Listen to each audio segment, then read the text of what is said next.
Welcome to Longterm. I'm Ty King, and when we started this podcast, oh my God, it feels like years ago, but it's only been months. It's so crazy. Yeah, we've gained over 600 subscribers on YouTube, which is great. We just released our 27th episode. And I've still got plenty of episodes that I still need to get out, and so those are coming. We've got plenty of ammunition in the chambers, but this journey, I talk about this all the time in the beginning of each episode about how it's been just such a journey of learning about what is the recovery process like, what is it like for people who have to go through it, but also the people that are trying to make policies that very much influence the rest of those people's lives that are trying to get their lives together, or people that need intervention, or people that need prevention. And then there's the justice side. There's so many different facets of it, but then also how each of us as human beings have been through something that we need recovery from. It may not be substance use. It may be some sort of childhood trauma, or it may be you're the family member of somebody that was addicted to a substance. And that in itself it kind of requires you to have some recovery on your own.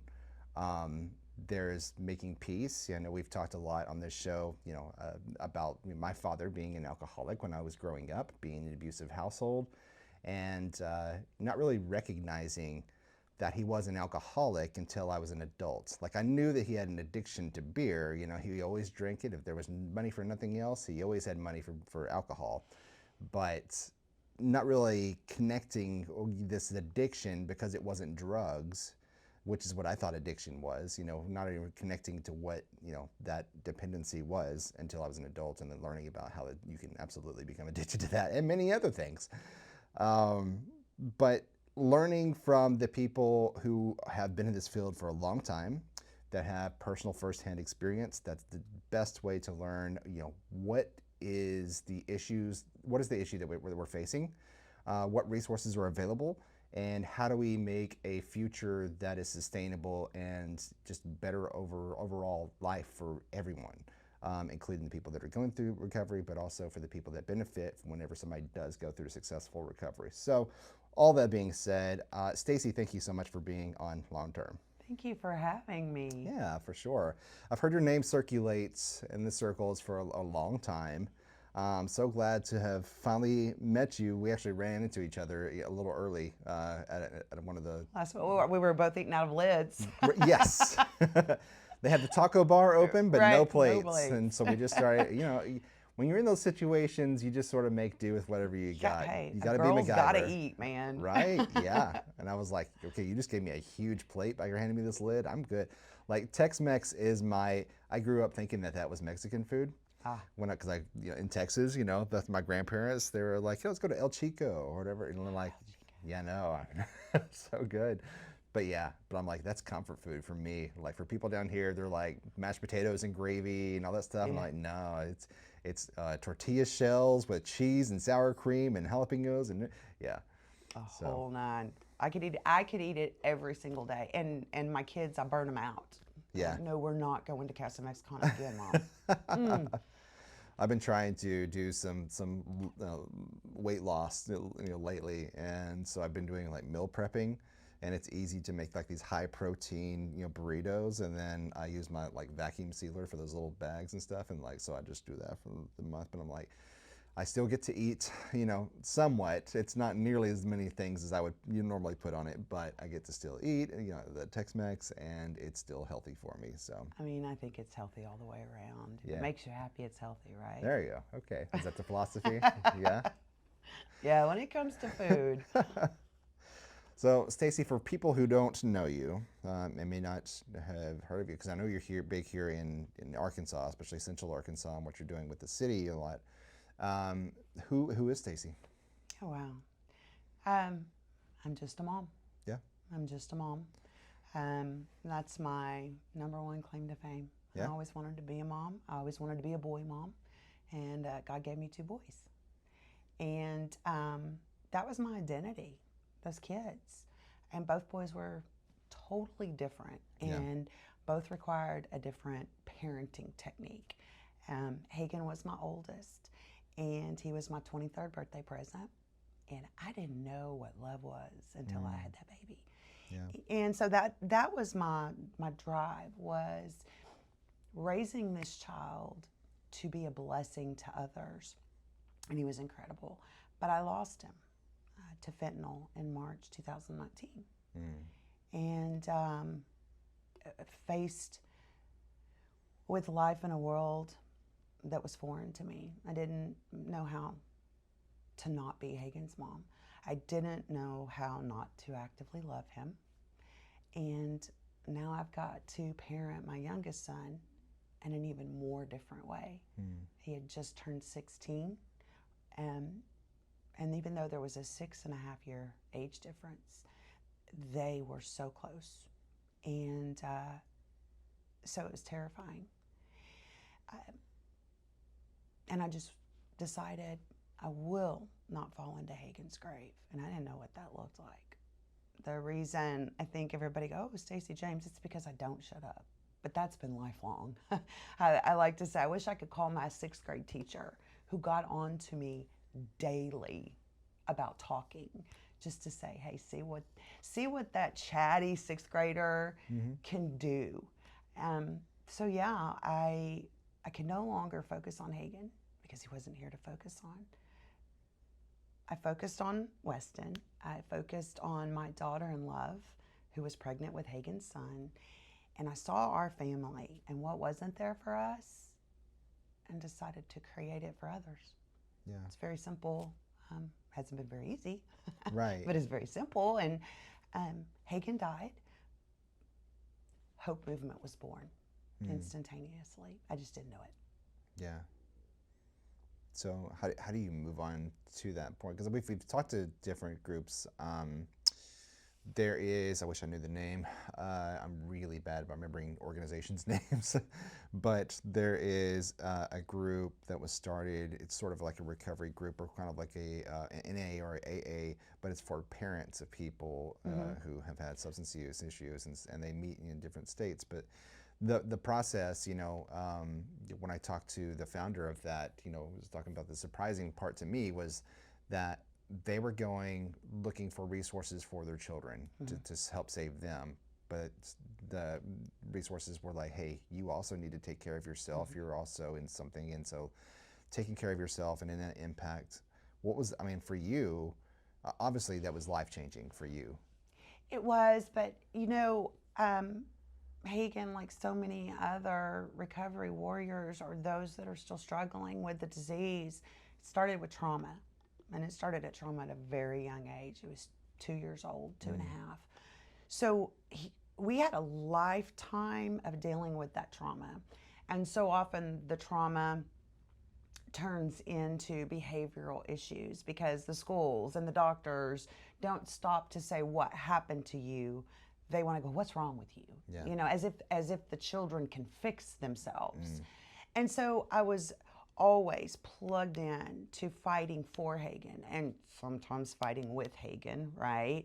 But, it's hard to admit, but I missed the addiction because I was focused on his mental health.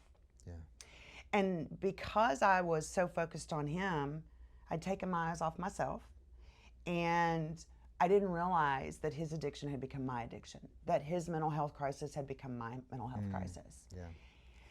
And so about 6 months, maybe 9 before we ultimately lost him, I realized I've got to do something for me because I saw that it was impacting my work, how I parented my, younger son. I didn't sleep. I was losing my mind. I was going nuts. And so I was like, okay, I need another family member or a group that gets me. I wasn't looking for them to fix me. I was just, you always, when you go through something, it's always so helpful to have someone else that's gone through it so they can go, yeah, this really sucks right now, but give yourself time and it will get better. Or I went through that and this is how I coped with it. So I started Googling, and all I could find was NA. And I've never been the sit in a circle and talk about your problems kind of person. Yeah. I'm too conversational and also a little bit of ADD. So I need to go, wait, what? like, can you explain that in a different way? And I looked and I looked and it was nothing. So I thought, okay, well, I've got to do something to distract myself. And I kind of felt this yearning to get involved with something that was bigger than me and bigger than Hagen, and something that would make a difference. And I had kind of finally decided, you know, I really want to volunteer with PATH, which is the, oh my gosh, Partners Against the Trafficking of Humans, PATH. It's here in Arkansas. It's a ministry. And so I was researching, and what I found was that was a good distraction, because I was so focused on that, I wasn't focused on me, and I wasn't focused on Hagen. And so I was kind of doing that, but at the same time, I finally understood that boundaries aren't for the other person. Boundaries are for you. Yeah. And with Hagen's illness, and I didn't know it was an illness, you know, addiction, stop doing drugs. Sure. Put him down. Even though I understood he's self-medicating, it wasn't a disease to me then. But anyway, I realized that every line I had drawn, my dude had crossed it. And every time he crossed it, it was affecting me. So I finally laid the hardest, most necessary boundary in place for that kid. Nobody said in a group, this is what you need to do. And honestly, they probably would have said, oh, tough love, boundaries. But until you get to that place inside of yourself, you don't understand what that means. And I just laid a boundary for myself. And I said, my man, you keep asking me for help. But what you're really asking me to do is condone. And I can't do it. If you truly want help, I will give you help. And the way I see it, you have two options. I can take you to the doctor and we can address what you're self-medicating. Or I can start finding a recovery center, something. But that's the only help I'm prepared to give you. Yeah. And he said, okay, I can't do that. I love you. And he left. But after he left, I realized that I felt, you know, that's really what I needed from a group, was to take me by the hand and go, this is what you do, and this is how you do it, and it's gonna suck, and it's gonna be hard, and it's gonna be scary. But honestly, at the end of the day, I realized there's not a book for that. Yeah. It had to come from within me. Of course. And it was no longer about Hagen's preservation. It was about mine. Yeah. And it was hard. You know, it was still lonely. It was still terrifying, but an amazing thing happened. He started getting better, and so did I. So going back to your question, you know, how did I deal with it when I was struggling with him? I didn't. You know, I didn't. I did the best that I could. That's what so many parents do. We do the best that we could. But what was available isn't what I needed. I didn't need group therapy, which is what I felt like it would be. Because, you know, in the movies, they have the AA meetings, right? Hi, my name is so-and-so, and da-da-da-da-da. But there's this thing about that, it's the anonymous part. I don't want to be anonymous. I don't want Hagen to be anonymous. Sure. Because there's so many families in Arkansas and nationwide that need a community. Because without that, they can't walk it daily, because it's ever changing. It's ever changing. Now, when he passed away, that was a completely different story. It was a completely different story. Yeah. That's, you know, different angle, because we've explored, you know, recovery from lots of different angles. And every time I have a conversation, there's like, oh, this is something else we've never explored before.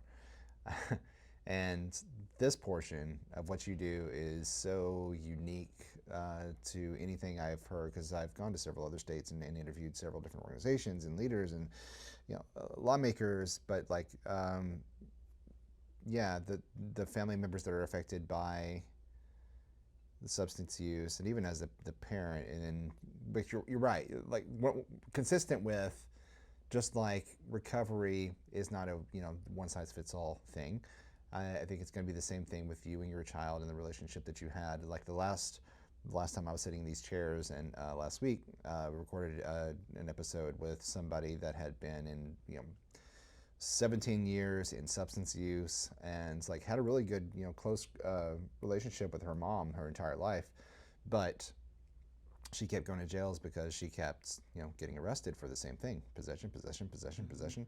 And she said eventually, after the third or fourth time, she started calling her mom, using her one call, and be like, "Hey, I'm in jail, and I need this." And she's like, "Well, it's gonna be tough. Love Yeah. you, I love you, but that's it." At some point, she just had to kind of be like, "Hey, I'm here for you, but I'm not gonna keep bailing you out." Right. And sometimes that works, and sometimes that doesn't. But I mean, it's going to be a case by case, sort of thing. And there's only so much control you have. And like you said, yeah, taking care of yourself is, so important. So what you've created is a way for people like yourself in your own position. This is what I love hearing about, is from your own experience, seeing, hey, here's the need, and here's what worked for me. I'm going to create a resource for people to be able to also do the same thing I did. And it's kind of, just like we have, peer support specialists in recovery, you're kind of like that for parents or Absolutely. members of loved ones. Yeah. Absolutely.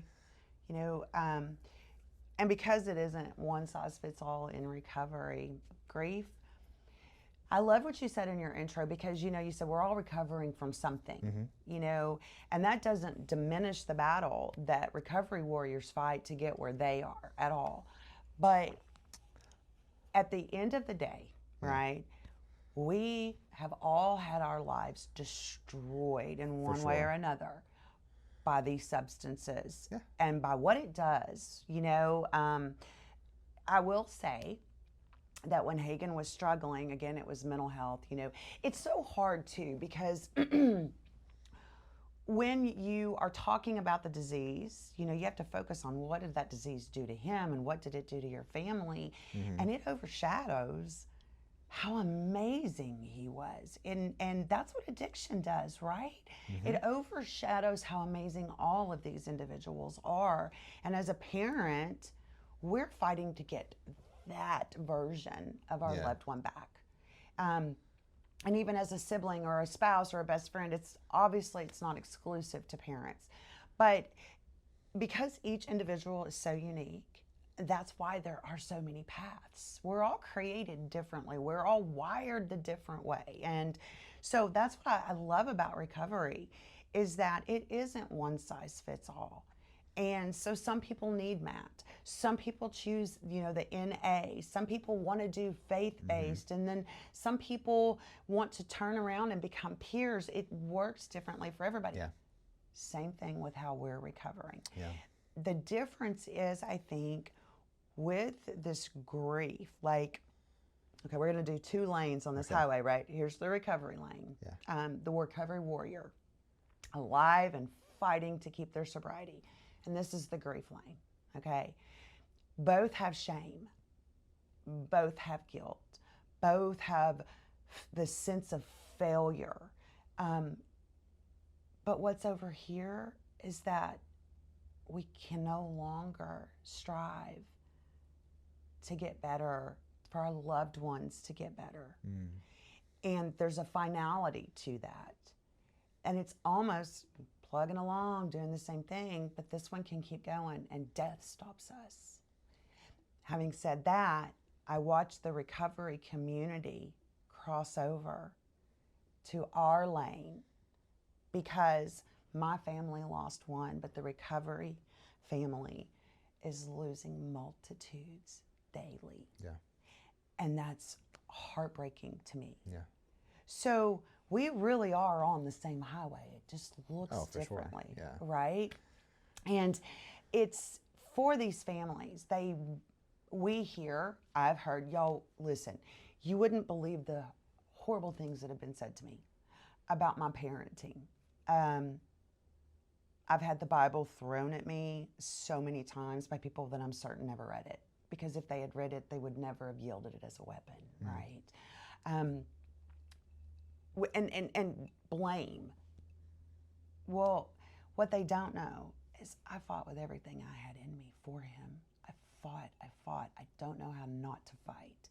I don't know how not to fight for those that are struggling. Yeah.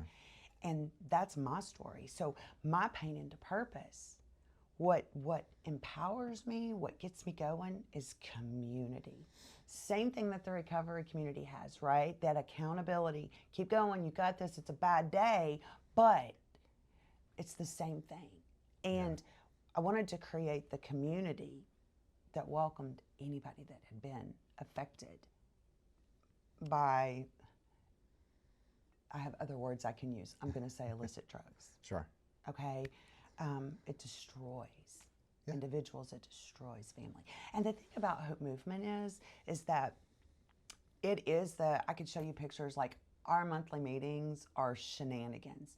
There's tears, there's anger, there's cussing, there's prayer, there's laughter. It's this emotional roller coaster. But at the end of the day, no one leaves those meetings without hope. Mm-hmm. Hope. And I want families to know you have plenty of life left to live. Yeah. And, you know, someone says, well, my gosh, you must have saved so many lives with the advocacy, because the advocacy portion, the fentanyl fighting, all of that is separate from the grief. And I'm like, you know what? I probably have. I'll never know them. But what does it mean to save a life? Does it simply just mean that they didn't die? Or does it mean you take someone by the hand and you show them how to live again? Yeah. And that's what I want to do at Hope Movement. I want to show people how to live again. And it's amazing. And it's selfish because I created it for me. I created what I needed. Yeah. You know what I mean? And these folks are my family. Yeah. So in that it serves yourself, but it also serves so many other people that are going through the same situation with you. So not selfish, not selfless, but not selfish. Right. Right, yeah. And it's hard, I mean, throw a rock, you're gonna hit somebody that's affected by substance use in some way, some form or fashion. I've always been taken aback. There's been 2 people on this podcast that have called me a normie. A normie or an outsider. And I'm like, okay. And like, we are recovering from something. And like, you know, just because I haven't used before doesn't mean that I didn't go through something or experience trauma. Something. Yeah, because of that. You know, it's a direct result. So no, that's incredible. And it sounds like the people in your meeting are kind of going through the stages of grief while they're working out their own issues. But then, like you said, they're walking away with hope. And I imagine there are so many parents that, kind of like what you said earlier, you don't like to talk about your problems out loud, right? It's uncomfortable, and nobody does. Mm-mm. And we like to keep up our appearances. Maybe if you're from the the older generation, it's like, well, we just don't air out our dirty laundry in front of people. If you're and this is the South, where it's especially not done. And if you're from the newer generations, we put our best lives forward on TikTok and Instagram and all that stuff. And so, like, still, we're talking around the problems instead of talking about our problems or admitting to anything, which isn't helpful. That's why therapy is a thing. But when we do that, we're sort of compounding a problem and making it, increasingly, worse. Having a group where you can relate to some people that are going through the same issues you are, and you can actually come out and talk about it, and then feel like you've at least said the words. You know what I mean? At the very least, you've said the words out loud to other human beings, and you've talked about it. Right. But there's so many parents that don't, and they just say, "What did I do wrong as a parent that my child ended up doing drugs?" And it's so hard to talk to those types of parents and be like, it wasn't completely your fault. Like you can be the best parent in the world. That child still made their own decisions. And it doesn't mean that it reflects, or like retroactively you look back and say, well, if only I had, punished him for doing, this one thing, or if I had kept him away from one friend, or exactly right. Or if we had moved to this other city when I was thinking about it. But like, none of that is helpful, and none of it would have really changed anything, because the child is still the child and you're still an individual. So, man, I can't imagine like trying to help yourself move away and to recover from that situation on your own without a recovery group like what you've created. Well, first I want to say, I love the normie. That's funny. Yeah. I like that. And, I was just talking with an organization. It's a national organization, and it was started by an individual that hasn't lost anyone. He just saw that there was a fentanyl crisis.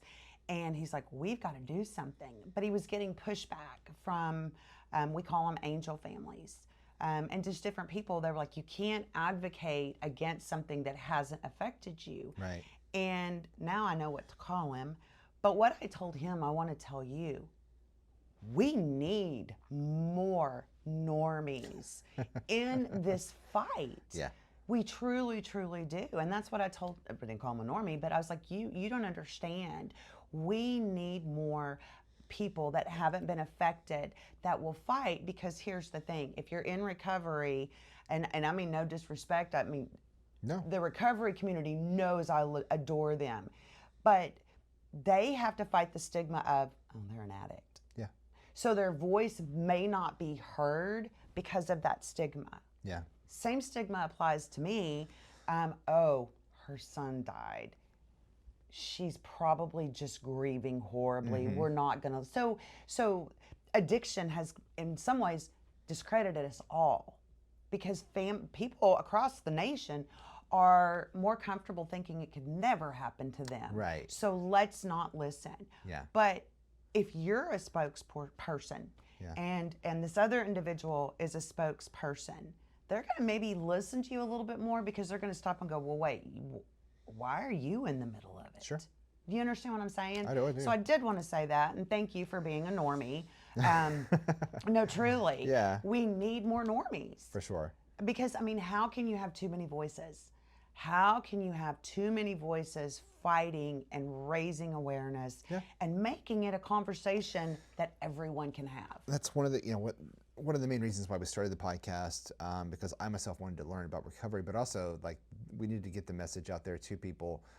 How does the average citizen benefit whenever somebody goes through a successful recovery? We've seen the numbers of how many people get incarcerated off of, and also substance abuse related deaths, the fentanyl problem. I mean, like you name it, there's dozens and dozens of issues that center around illicit drugs, as you said. But how do you benefit as an individual just living in this country, even if you think you don't have any kind of connection to anybody that has a substance use issue? How do you benefit when somebody in your community goes through a successful recovery versus what we always hear about, which is when they don't, right? So it makes the headlines.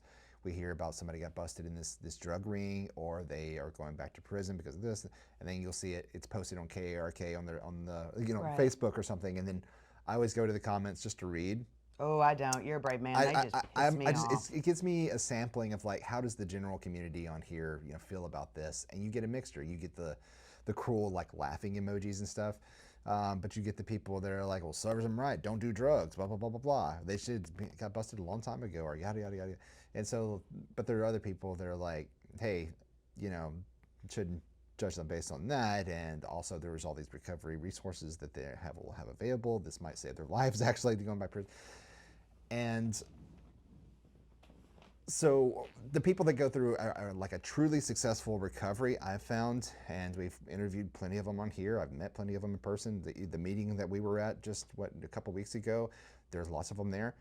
You'll never know that they ever had a substance use issue unless they just outright tell you. Right. But they're successful people, and you're like, oh, these people have never had a problem. But at one point, many I've talked to them was like, oh, I was homeless at one point, or I was living on a campground and just eating whatever I could find. There was the people that were like so deep in heroin addiction, or even some bizarre places. Let me just say that much.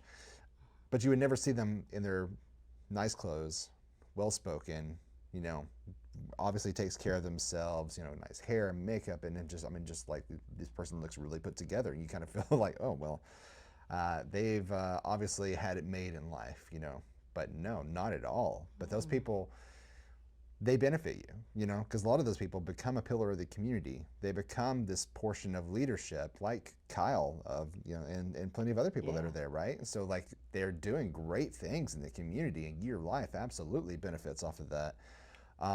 But you never know until they talk about it. So that's one of the parts of this podcast itself, was to explore that and to try to get that message out there. We have we recalculated the numbers, so we have about 20,000 listeners across all platforms every month. And the majority of them, the ones that were able to track the data, are people who don't think that they have any connection to substance use issues. So it's really interesting that we have a cap. You know, that's who we're speaking to. This is our audience. It is people they're curious of like, what is this recovery thing? Right. Why do we need it? Well, you know what's interesting to me, and I hear this all the time. That people will go, "You don't look like an addict's mom." Yeah. Oh, okay. What does that look like? What does that look like Yeah. to you? Because Emaciated and like, yeah, right. you know, and that's the stigma, right? But what people also don't realize is they can, for some people, it's easy to identify. And I'm going to speak as if I'm, you know, one of them, right? Sure. Look at that. Nasty human addict. It's obvious, right? Yeah. Well, what about their physician or their attorney Right. or Oh my gosh. their pastor? What about those Yeah. people that are struggling with the same disease Yes. that don't look like For addicts sure. because they are out there? Mm-hmm. And I think what is so incredible about the recovery community, and I could sit here and we could fill the morning with me naming off person after person after person after person after person that I am so blessed to know. I get to celebrate their recovery, because when I'm celebrating theirs, I get to celebrate Hagen. He's recovered. He's just recovered in a different way, right? But one thing about those that are out loud, they're recovering out loud, how are they making the community better? Well, I can tell you, those people that you identify, they are drawn to those recovery warriors. Those recovery warriors are putting a hand out to lift their peers up, to show them how they can get healthy. I have never met one that was recovering out loud that wasn't the most thankful person I'd ever met, because they fought hell. Make no mistake. Right. What so many are so eager to judge and make fun of, it infuriates me, because if you knew what that battle was like, you would have nothing but empathy. Right. And how can I help? Yep. But they're out loud with it because they fought hell and they won, and that's victory. And I think that our nation and the world really has become, we have this victim mentality, this poor me mentality. Things aren't fair, and why is this happening to me? It's this victim mentality.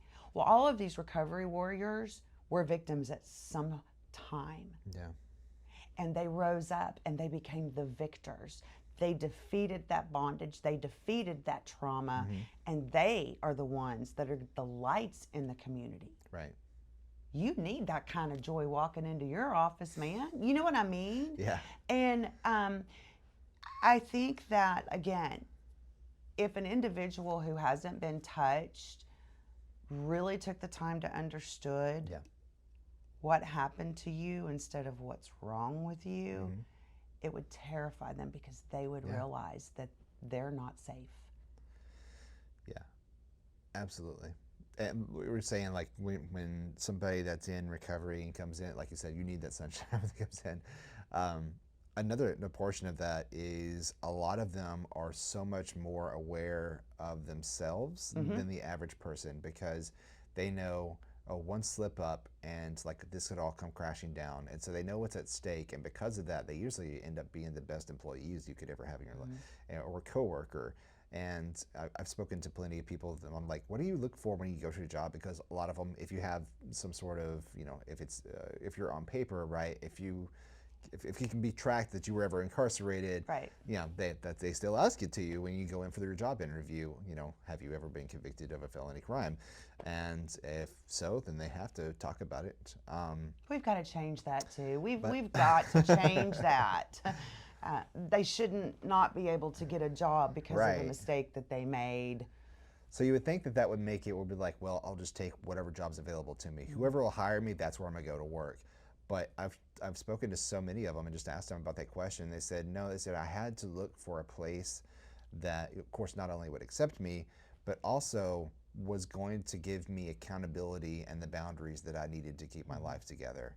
And that's something that they look for that I don't think I've ever heard anybody that's never been through that situation, like a normal person going out into the world, like they don't tell you about that when you're, I taught resume class for, for like 3 years, and like that was never in the curriculum, and I had never thought about that. Like knowing yourself so well that you know what your triggers are, and you're like, I need to be in an environment where I can be held accountable and I'm not going to be exposed to these things, and if I am, I need a backup.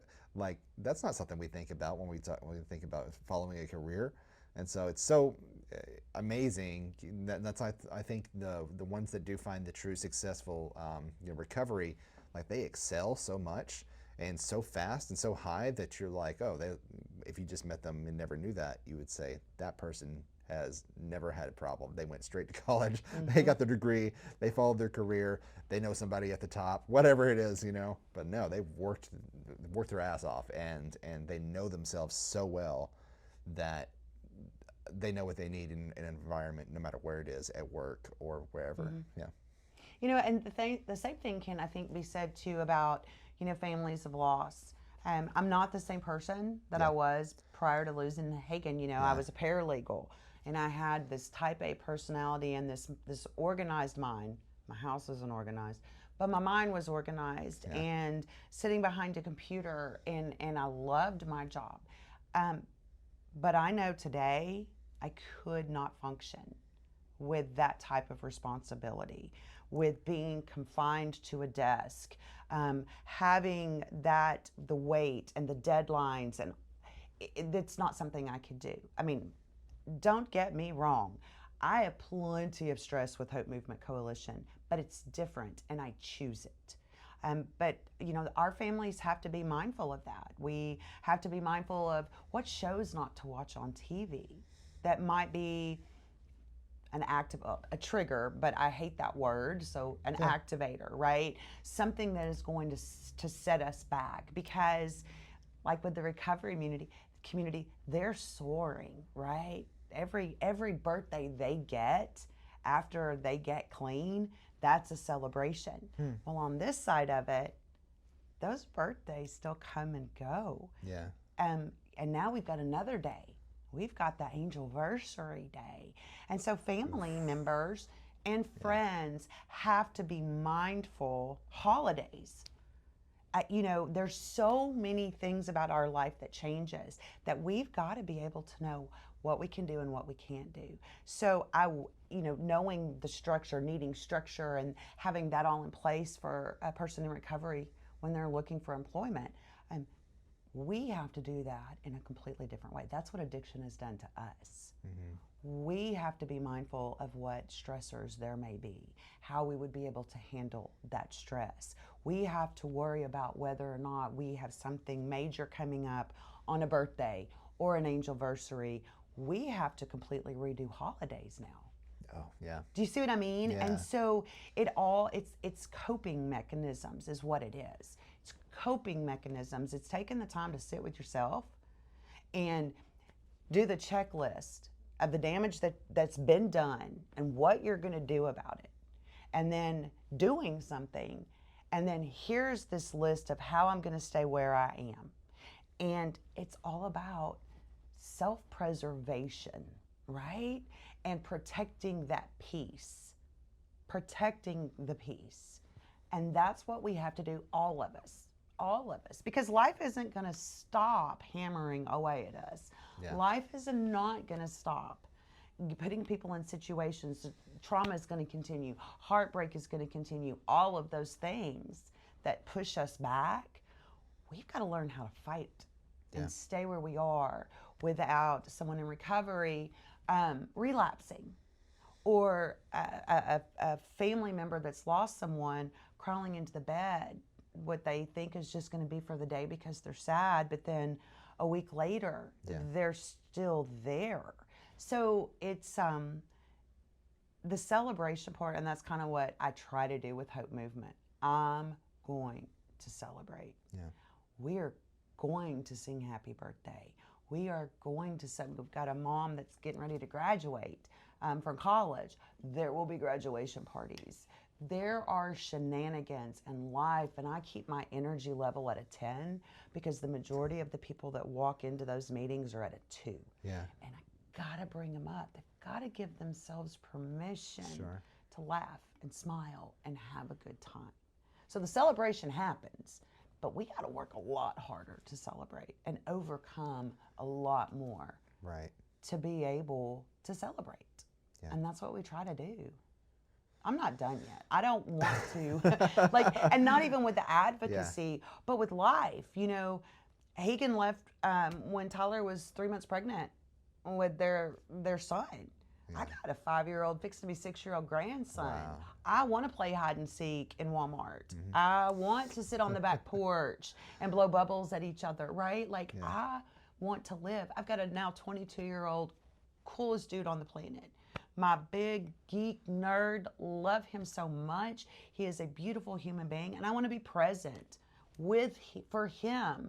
And just like a drug of choice can prevent someone struggling with addiction from experiencing life, grief can do that to these families.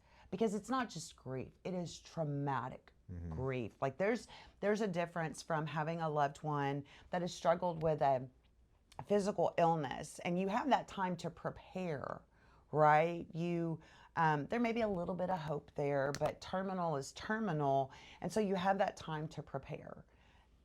We don't get that time. It is here today, gone tomorrow, in an instant. And when a person is struggling, there's always hope. They're going to get better. The next time in recovery is going to be the last time. There's always hope. Right. And then they're gone. And so many family members find their loved one. And that is a trauma, thank God, I have not experienced. But what that does to a parent or a sibling, like all of your listeners, think about, you know, your brother, your sister, or your mom or your dad. I mean, imagine walking into a room and seeing them blue, rigid, you know, foam on their mouth. Like, that's what these families are walking into. Yeah. And that is a type of trauma that so many families that have lost a loved one in that way, you want to talk about a mental health crisis, well, you imagine what that's going to do to you.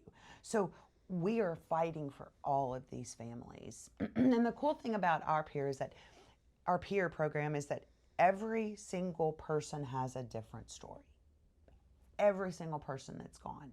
But there are similar stories, right? So my story is, Hagen was 22, there was trauma, but there was also celebration. He was a star football player, smartest guy I've ever met in my life, was in the U.S. Navy, had this brotherhood drive, right? So many things to celebrate about him. And I was a boy mom. I had 2 sons. There's this age difference, right? Well, because I was a mother of 2, if a mother or father of 1 comes to talk to me, I didn't lose my only child. My child wasn't a daughter. Do you see what I mean? Yeah. And so with our peer program, we're able to put families together that it's not the same, but it's so similar. So what a situation I can't speak into, losing 2 children. I can't speak into that. But I have families that can. Parents of, only children. I can't speak into that. But I have parents who can. And that's the cool thing about our peer group is it's all invitational. That's it. Come as you are. Bring your angel with you. Be prepared for some lunacy, because I do make sure that they laugh. And that oftentimes is at my expense. I have done some embarrassing things to get these families to laugh, and it's worth it. If I can just get a smile. And then the beautiful thing that happens, then they start acting silly. Right. You see what I mean? And so it's all so intricate, but also a mirror of our other recovery community. And we are one community. And that's what Bridge the Gap is about. Yeah. We are one community. This assault that has annihilated so many, has affected us all. Yeah.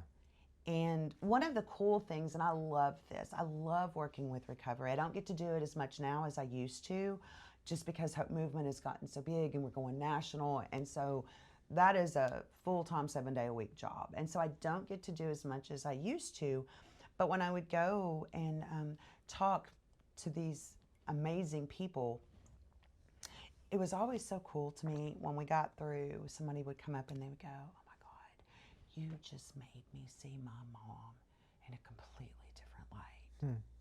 And they would go and they would call their mom, you know, and I would talk to them about, hey, listen, guys, you want to talk about some burned bridges? You want to talk about the pain that was inflicted? I know on this side of it, with more knowledge about the disease and having lost Hagen, so I carry a whole lot more grace,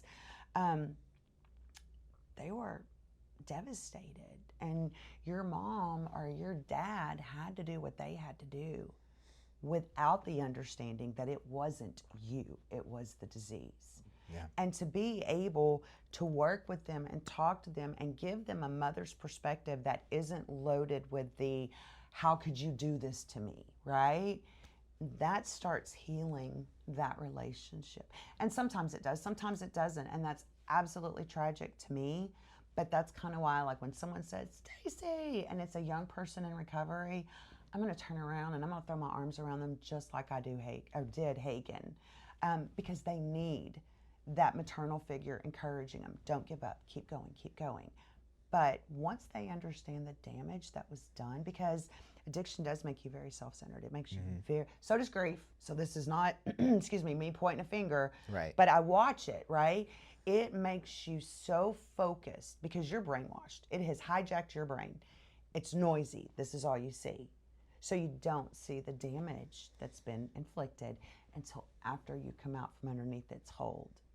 And then that's, I think, when they hurt the worst, when they can see it. So being able to go in and give them, like, just a little bit of advice about how to heal that relationship with their parents is so monumental. You know, we talked about, what does it mean to save a life? Is it keeping them from dying, or is it helping them live again? Well, when you can save a parent-child relationship, that in many ways is saving life, because they're going to have such a rich and full future, right? That what we all need. Addiction tries to steal it, and families have to fight to get it back. Right. Yeah, for sure. So you've got to keep your energy up at a 10. Oh, Lord. And you've got to... I do it with a Route 44 Diet Coke There in it is. hand all the time. We had our coffee conversation before it started rolling. Yes. You're on the Diet Coke today. Yes. How do you, because, like, it's so important for you to also keep your, you know, mentality up and your energy up as well, and be able to heal and all. When you're pouring so much into everyone else, how do you recharge yourself? Couple ways. Caffeine. I'm just kidding. No, but really. I have got such an amazing tribe. And these are families of loss that I've met over the last 6 years that get me. Not just my loss, but I'm a lunatic. It's okay. I'm comfortable in my insanity. I have my quirks. You understand what I mean? And they see me as Staci, Hagen's mom, but also Staci, their friend. So I have this small tribe that just get me. And they help so much. They help me so much, both with the work that needs to be done and kind of being my own little therapy team, you know? And I never hesitate. I'm like, I'm overwhelmed, and they're like, okay. And they know how to handle me, right? To get me back where I need to be. So I depend on them a great deal. And I know I wear them out. I love you, Cammie. And Doug and Deborah and all of these amazing people that have to deal with this high energy. But I've also learned when to stop. I came into this wanting to save the world. And that means I wanted to save every person, whether they were struggling with addiction or struggling with grief. I wanted to save them. Yeah. But you can't save someone that doesn't want to be saved. And I had to learn, and it was heartbreaking when to go take a step back and say, okay, God, they're yours. Yeah. Clearly, that's going to take more work than I have. I've learned to say no when I really, really want to say yes. And I will shut down. I will put my phone on do not disturb. And that can, depending on the day, that can be completely different. It may be at 5 o'clock in the afternoon. It may be at 10 o'clock at night. But when I can feel myself needing to recharge, I know now I can't let that go on too long, because when I am empty, when I've poured out, if I don't have someone pouring back into me, grief creeps in, and it's the ugly grief. And grief affects you mentally, spiritually, emotionally, and physically. And I fought my way out of that. I don't want to go back. So once again, it's that self-preservation. Yeah. So I will literally dumb myself down. I won't answer emails. I won't answer phone calls, text messages. My kids are the only 2 calls that I answer when I need that mental break. Yeah. But I don't think about fentanyl or families or people struggling or heroin. I don't think about any of it. I go to true crime.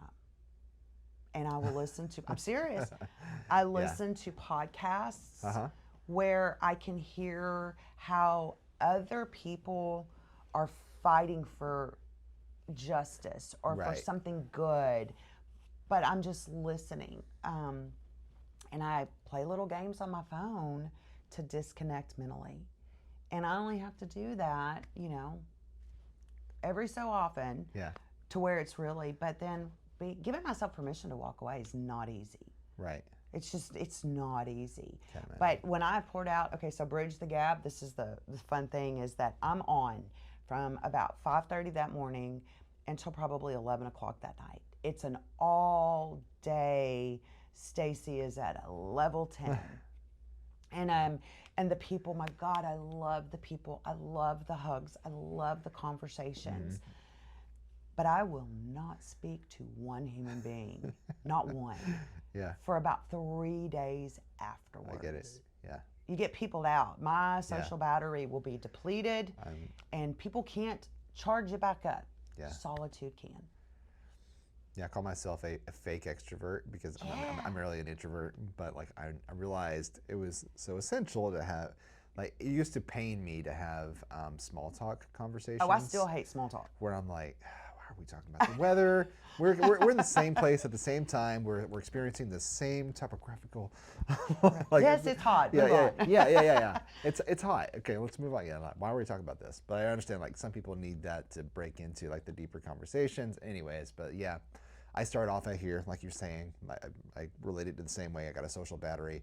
I can go be the butterfly, person to person to person to person, act like I'm the host of a new night show or something like that. You know what I mean? Like, I can do that.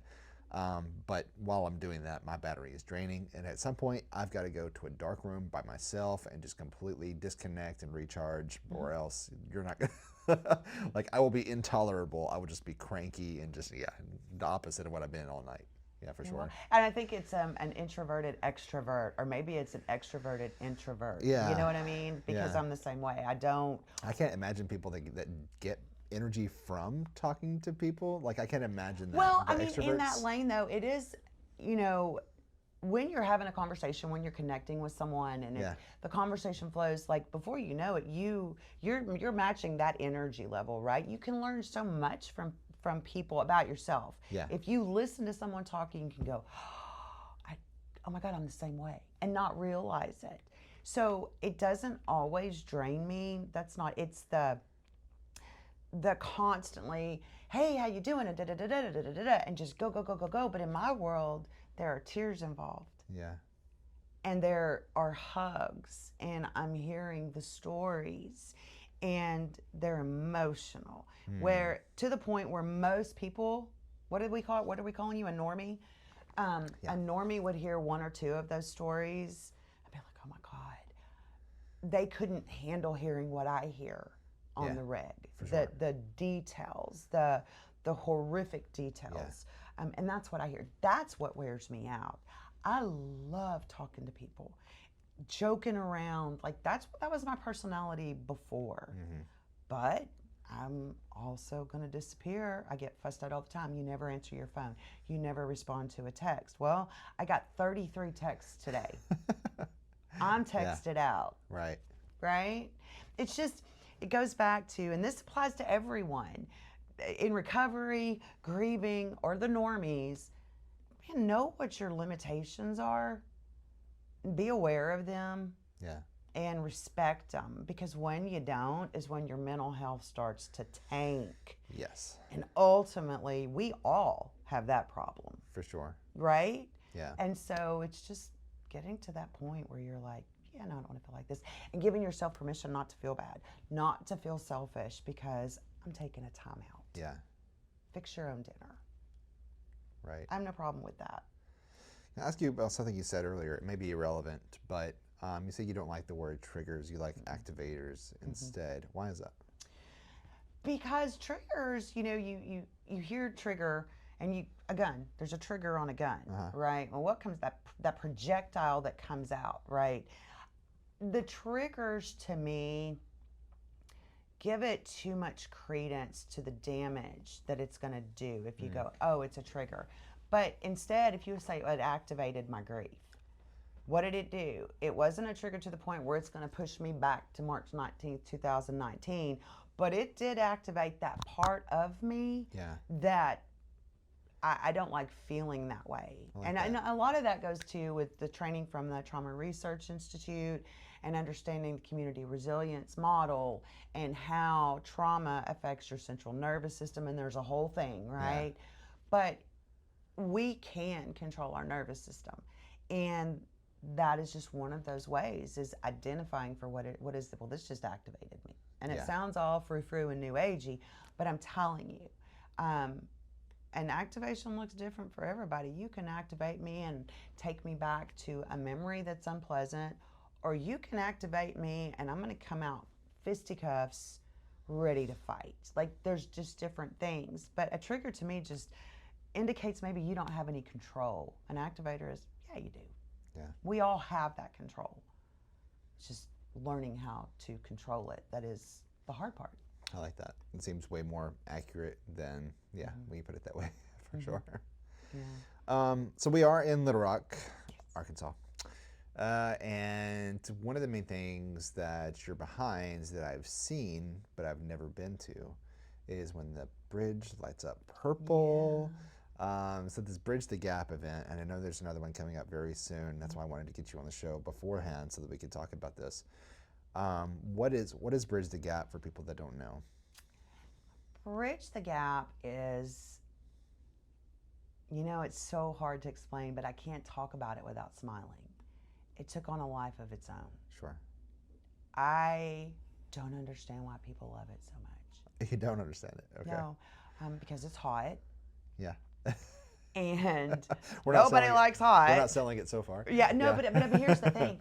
It's the atmosphere and it's the people that attend, because so many people are isolated or silenced by stigma, whether they're in recovery or addiction or they've lost someone.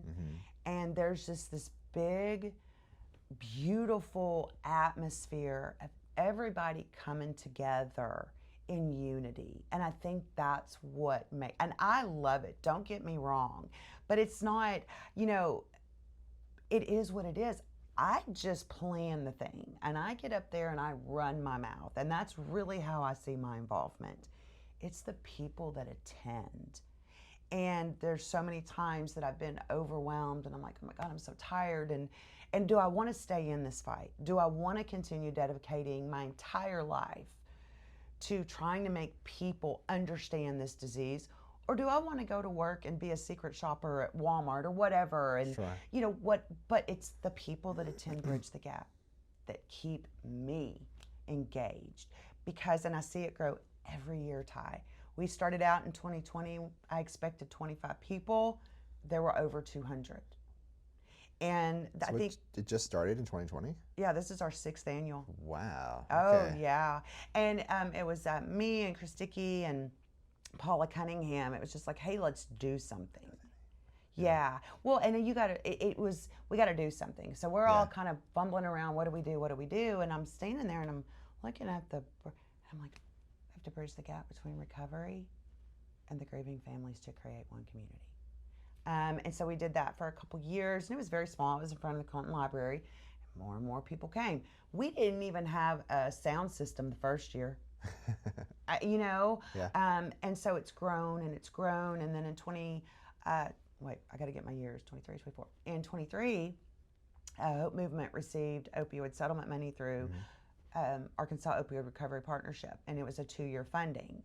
And in that, I was like, oh, we can make Bridge the Gap something incredible. Let's make it a national event. And so we did. We've had over 1,000 people from 11 states that will come to Little Rock to be part of this. Wow. And last year we moved to the north side of the river because at one point we were walking up on the pedestrian bridge, all of us, by the library, and we have our banners of those that we've lost to substance use disorder or fentanyl poisoning on the side, and we had this beautiful memorial ceremony. But 1,000 people on that bridge, it was doing what a bridge is supposed to do, which is bounce, right? Right. Scared the crap out of everybody, and I'm like, no, it's a bridge, it's engineering. But they were all very uncomfortable and thought we were going to plummet into the river. Yeah. So I was like, probably don't need to do this again. Yeah. So we moved to the north side of the river. We have more space. We have the city in the backdrop. And what I try to do is I want to recognize everyone that's been affected. And listen, that's not just those that are struggling in their families. That's law enforcement. Yeah. That's the military. That's educators. We've all been affected. And so each year it kind of has a different theme. I try to bring in someone national to speak on a national, initiative. And it's not easy because Hope Movement, everything that we do, it's nonpartisan. Yeah. Nonpartisan, because it's for everyone. So it's just finding the right people that can bring that voice of unity, that amazing, because that's what's going to kick this in the teeth. Is everybody, those affected and the normies, coming together and realizing that addiction doesn't look today the way it did 20 years ago. Right. Addiction today has fentanyl and xylazine. And addiction today, we are losing teenagers before they ever have an opportunity to suffer with substance use disorder. Wow. Because one pill is taking their lives. Is that happening in Arkansas? It absolutely is. But it's getting, it's Bible Belt, it's stigma, it's not airing out your dirty laundry. Nobody wants to look at their community and go, we've got a problem, and we've ignored it far too long. And that's what Bridge the Gap is. We, coming in from all over the state and the nation, it fires people up and they go back to their hometown and they want to make a difference. Mm-hmm. They want to have the conversation. And I think at the end of the day, too, we're doing something really beautiful, honoring all of the amazing people that we've lost, that nobody cared about, that stigma said they chose that death, that the CDC has just given a number to. They were someone.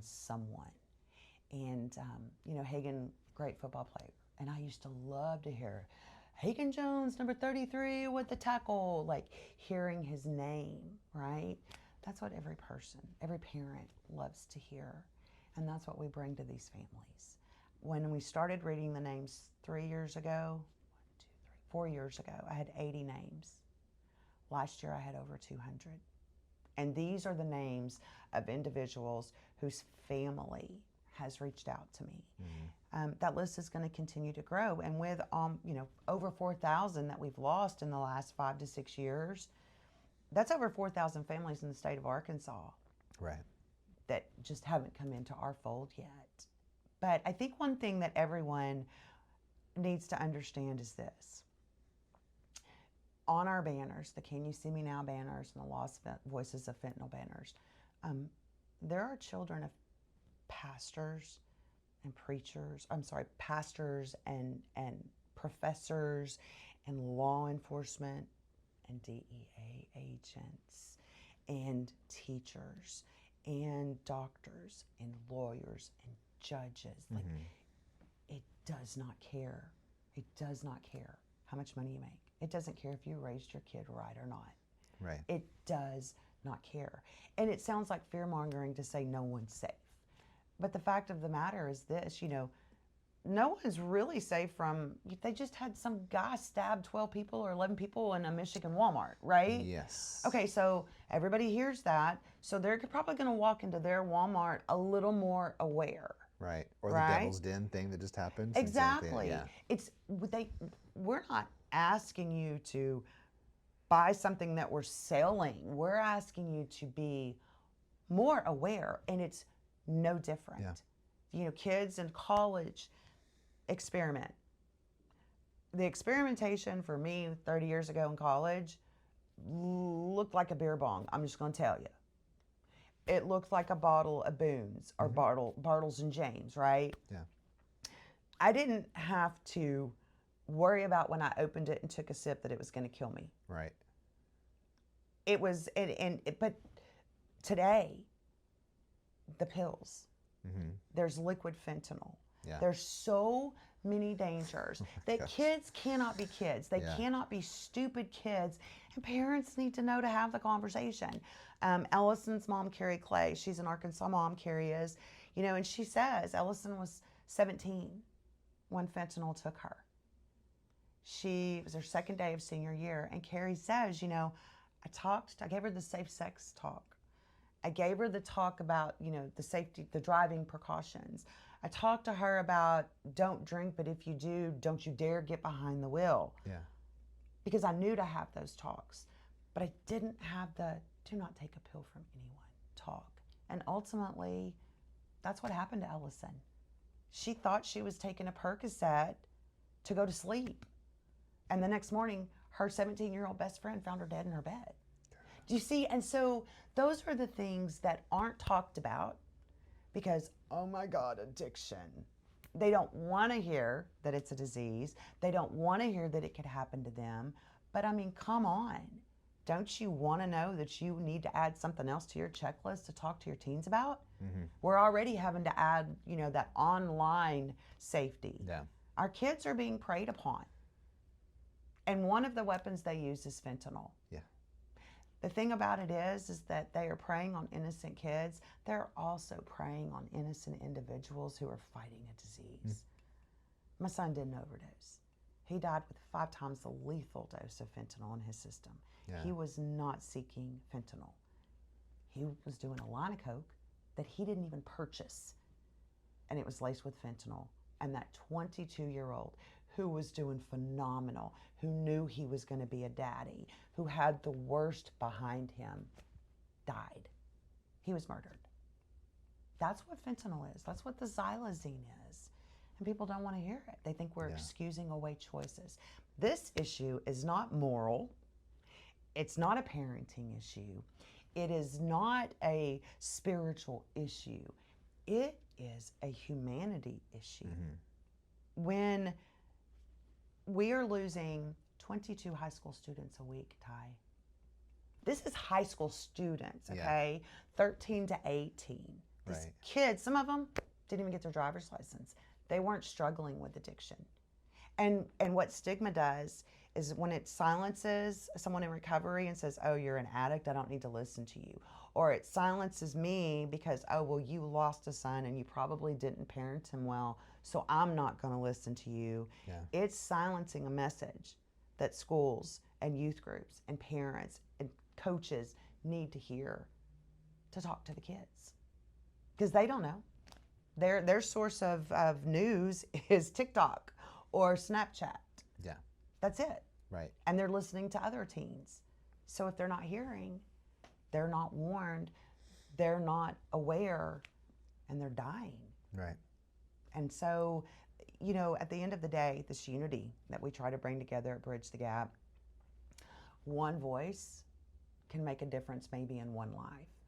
2 voices, and then 3 voices, and then 100 voices, and then 500 voices, and 1,000 voices that then scatter to different parts of the state that take back what they've learned. That's when the communities are starting to become aware. And that's what's so important. And here's the thing. I'm not ashamed of Hagen. I'm not ashamed of his struggle. I'm not ashamed of his mental health. There's not 1 minute of that kid's life that I'm ashamed of. I'm not ashamed of the way I parented him. And most importantly, I'm not ashamed of the way he died. So I come at this with this authenticity.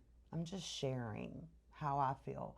And if someone else feels liberated enough to start sharing their story, that's when this massive wave of healing takes place. And ultimately, maybe there won't be as many people that use for the first time. Wow. Maybe, just maybe, if we can start having this conversation and it gets down to what it really matters, which is trauma, mental health, and then self-medicating. If we can start having those conversations, fewer people will start using. It started with a mental health crisis because nobody wants to talk. Nobody wants to talk about things that are unpleasant. Yeah. And that puts someone in an isolated spot, a shameful spot, a regretful spot, and they just don't want to feel anymore. And listen, there's nothing more traumatic than seeing your firstborn son dead. There are no words.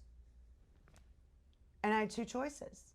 I could feel it and I could deal with that trauma, or I could do like so many others have, and I could fall in the bottom of a bottle of Xanax, or I could fall into the bottom of a bottle of Jim or Jack or any of their buddies. But I chose not to, and it wasn't an easy choice. I had to fight, and I had to go, you know what? In no way should any mother not be able to talk about her Hagen. And I'm going to be the one that says, you know what? It is time.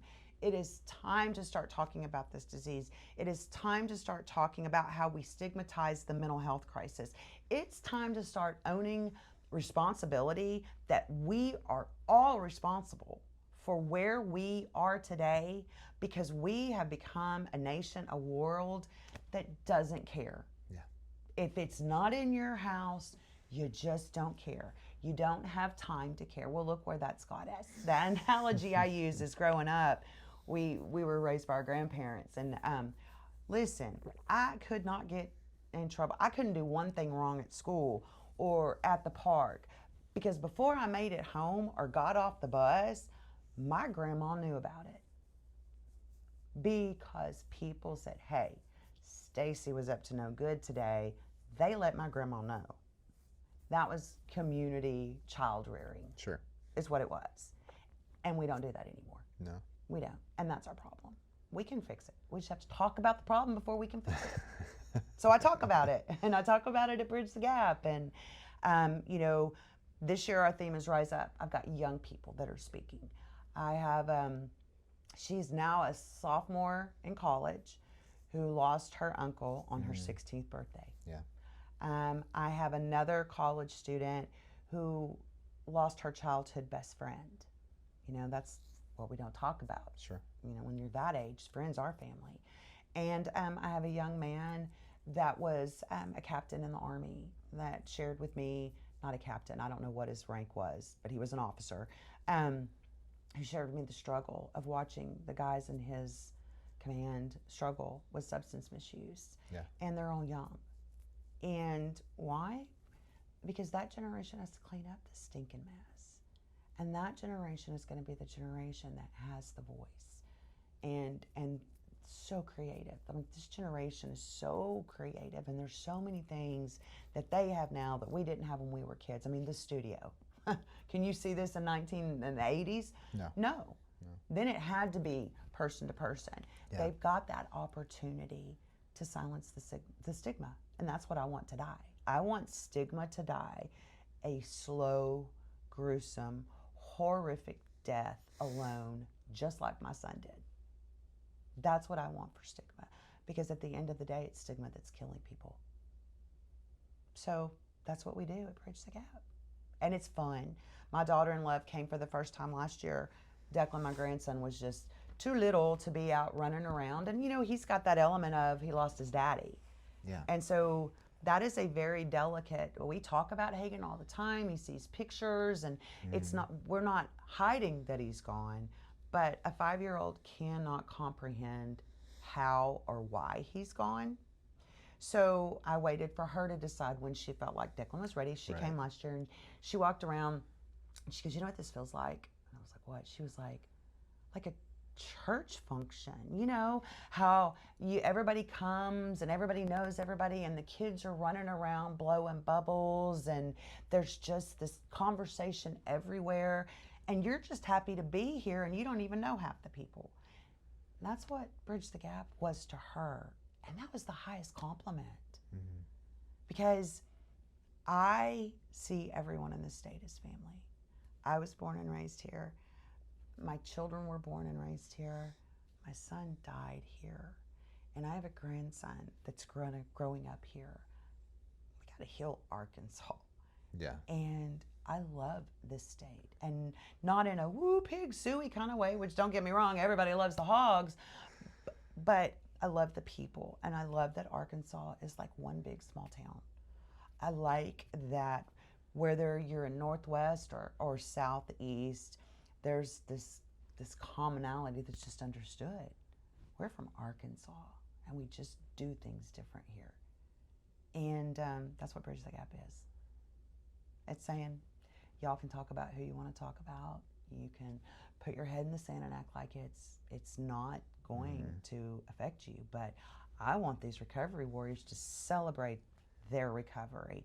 And I want these families to celebrate the legacy of their angels. And why can't we celebrate together? Right. It's going to be just like our monthly meetings. We're going to laugh, we're going to cry, we're going to cuss. Someone's going to say something completely inappropriate, and someone will probably pass gas. But we're going to be so completely human in the middle of this crisis that we're in. And that's what we do. Resources, we have mental health resources, we have recovery resources, we have community resources. Incredible. Food trucks, if someone, a normie, decides to walk in just to see what's going on, and they've got 15 different recovery centers that have got resources for them, and this has happened yearly, somebody's going into recovery in the next day or two. Yeah. Somebody comes, and maybe they haven't lost someone, but they have a loved one struggling, but they've not been tending to their mental health. They connect with Lizzie and from EMDR Restorative, and then on Monday, they have an appointment. You see, it's about that. People don't know who to turn to. Google is a machine, and Google is overwhelming. Bridge the Gap has it all right here. What you need, what you want, we've got it. And it's just such an incredible, and I'm so proud of it. I'm so proud of the families. I'm so proud of the recovery warriors. And I'm proud of Arkansas, really. Yeah. We are becoming the largest in the Southeast. We've got people driving from Minnesota to Little Rock, Arkansas. Right. Because there's something special here. And it's a free event, open to the public. Absolutely free, open to the public. We will have a play area for the children. It will be cautiously monitored. Like, we are not going to let your babies get hurt.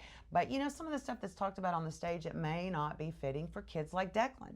Yeah. Declan will hang out over with the Trey Cotner Children's Foundation because that's their lane in this. Shauna lost her son Trey, and this is how she's turned her pain into purpose. And it's epic. So we've got something for everyone.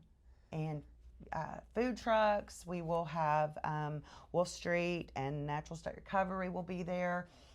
And we will have, it's not called the Sober Station, which I think is a cool name for it, but it's non-alcoholic beverages. Yeah. And I think it's margarita. I'm not sure. I'm like mocktails and that type of thing. Yeah. Gotcha. And the scavenger hunts and everything. I mean, I'm telling everyone this year, look, I can't control that it's in August. And in theory, it was on International Overdose Awareness Day, which was started in Australia, and it's cold there in August, right? Yeah.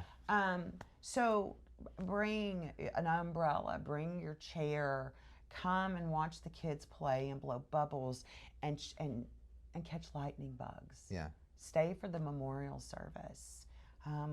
It's just absolutely incredible. And what's so beautiful about it, every year, and I sent you some of the videos, so you saw on the bridge I had different people coming up and talking to me. That's when the event's over. And there's a line both directions. Yeah. And I get to sit there and love on these people, and they tell me how special it was, and they will share with me for the first time ever, I'm struggling and I need help. Or they'll share with me that their son or daughter or brother or sister died 4 years ago, but they've been afraid to say something. And that's why I do Bridge the Gap. That's why I do it. Yeah. And those stories mean everything to me, because they don't trust society with their angel or with their struggles, but they trust me. And I don't take that lightly, which is why I have to shut down for 3 days after the event. Yeah, right. Yeah, To I'm sure. sit and think about what just happened. Yeah, I get it. So. And you spend a whole year planning these. Oh my gosh, yeah, and I drive my board crazy because they're like, we're going to start talking about Bridge the Gap. And I'm like, not now, we're not. Yeah. You know, what's the theme going to be? I'll let you know when I figure it out. What's the Angel Family Luncheon theme going to be? I'll let you know when I figure it out. It just flows.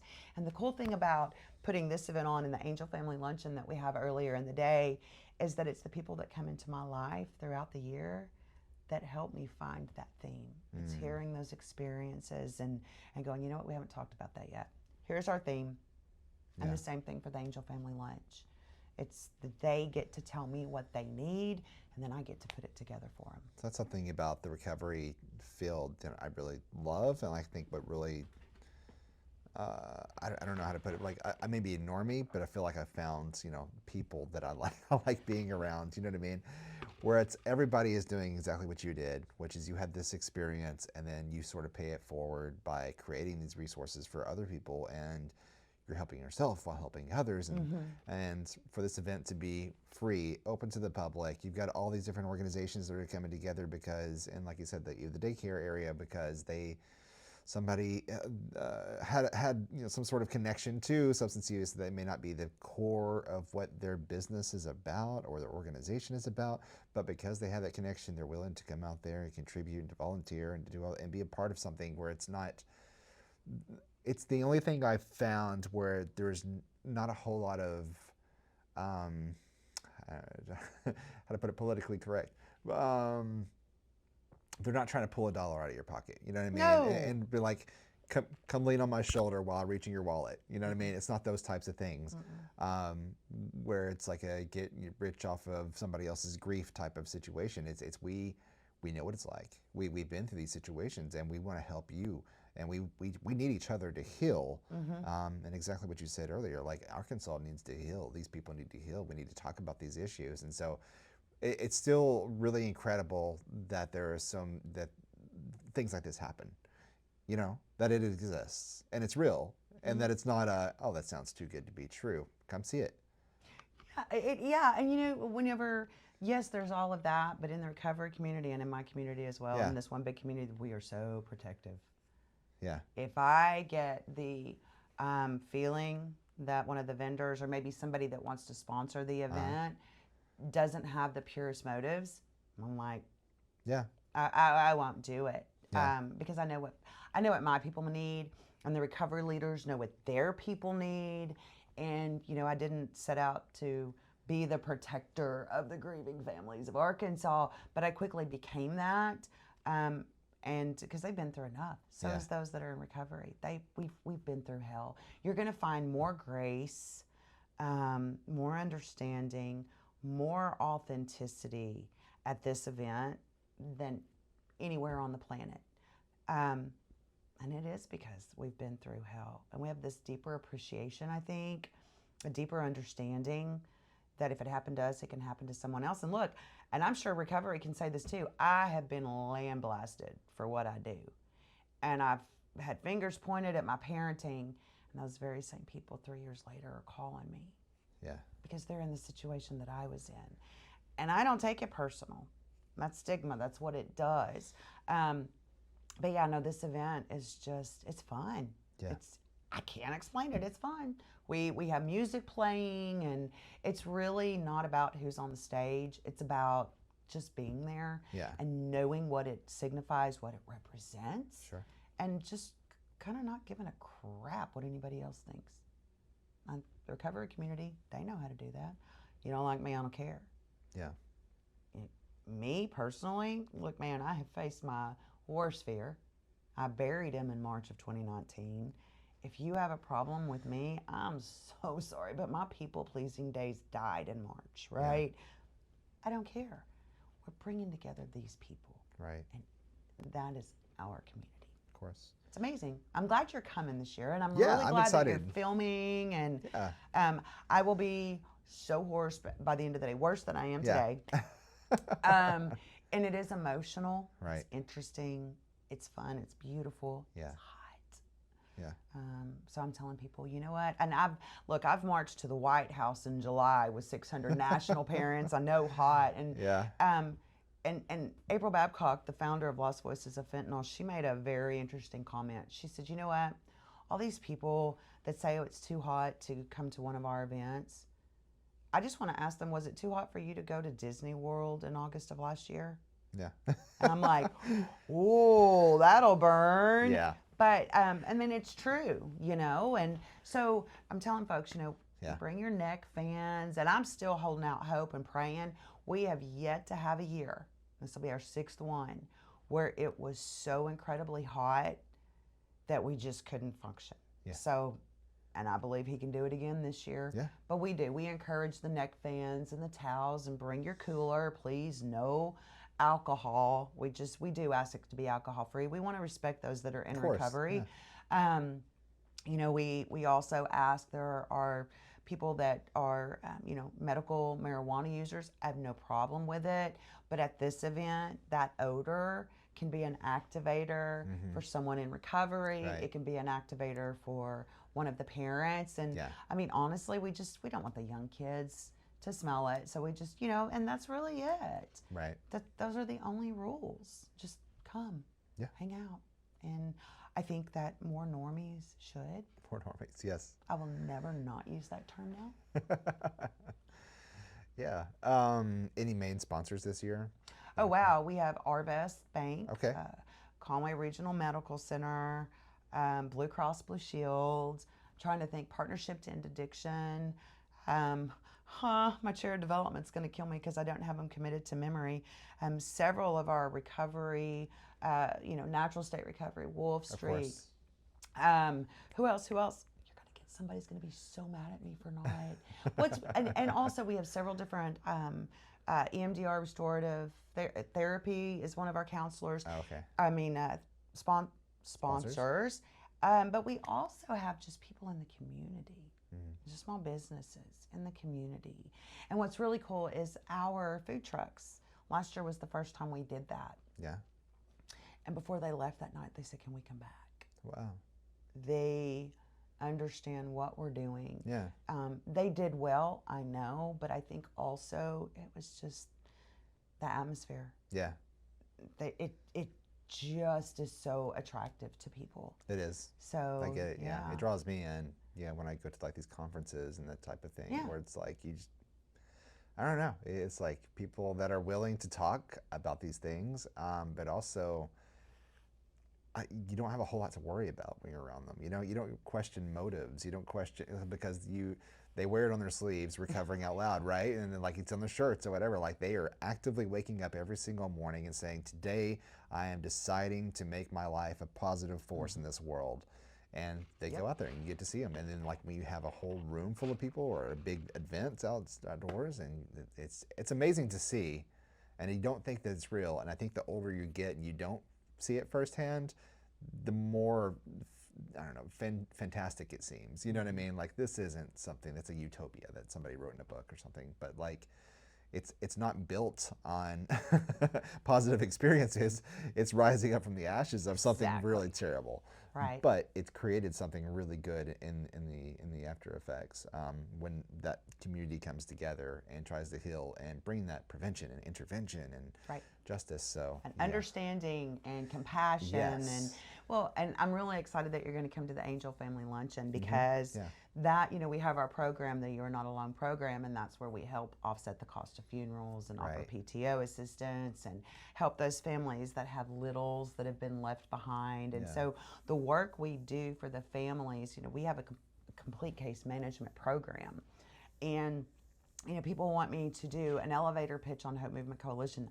I can't because we're in the middle of everything. Yeah. But our You Are Not Alone initiative really is a prevention program wrapped up in grief wrapping paper because we are preventing these families from experiencing the most horrific isolation and grief and maybe we are preventing them from the Xanax or the Gym or the Jack or whatever that is because we meet them with what they need in that moment. At that, their ground zero is their world has just imploded and they don't know what to do next. We do, and so we meet them in that place. This is what we do next. And by the way, we have monthly meetings. And oh, by the way, we have our grief retreat. And it's all cause specific. And so we've really created something that should have been in place long before 2019, and it wasn't. So right. That's why I was surprised when you said you've only been around since 2020. I was like, surely you've been doing this for a long time. Hagen died in 2019 in March. And in October of 2019, it was kind of born, but we didn't have a direction. We didn't know what it looked like. We were just doing something. And so many families will, their child's legacy has their name attached to it. And I didn't want to do that with Hope Movement. Yeah. Not that Hagen isn't worth it, because he absolutely is. Sure. But because I wanted everyone to feel like they belonged, and but at the end of the day, all of these families that come to me and help me, or the people in recovery that come for help, and I'm able to help them, and all of these accolades, and oh my God, this is wonderful. They need to be thanking Hagen because this is his legacy. He taught me how to fight. He taught me how to have this unconditional love, to believe in something bigger than myself. He taught me all of this, and his legacy. I mean, I believe that child was born in 1996 to die in 2019. I don't understand it. I don't like it. But I see that his death was not in vain, and I can't help but think that it was part of a much, much bigger picture. So he died, and I did too that day. Yeah. And you talk about a phoenix rising from the ashes. Been there, done that. Yeah.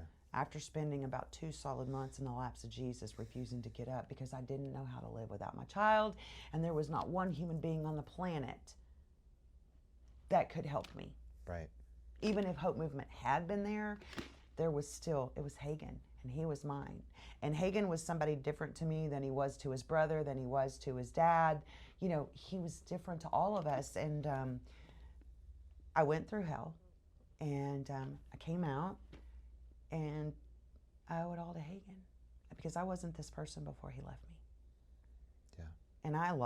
And you get a middle-aged woman that can tell you, I really like who I am now, and da-da-da-da. No, I mean, my birthday, I'm 6 years old. This version of me is 6 years old. Right. And I kind of like her.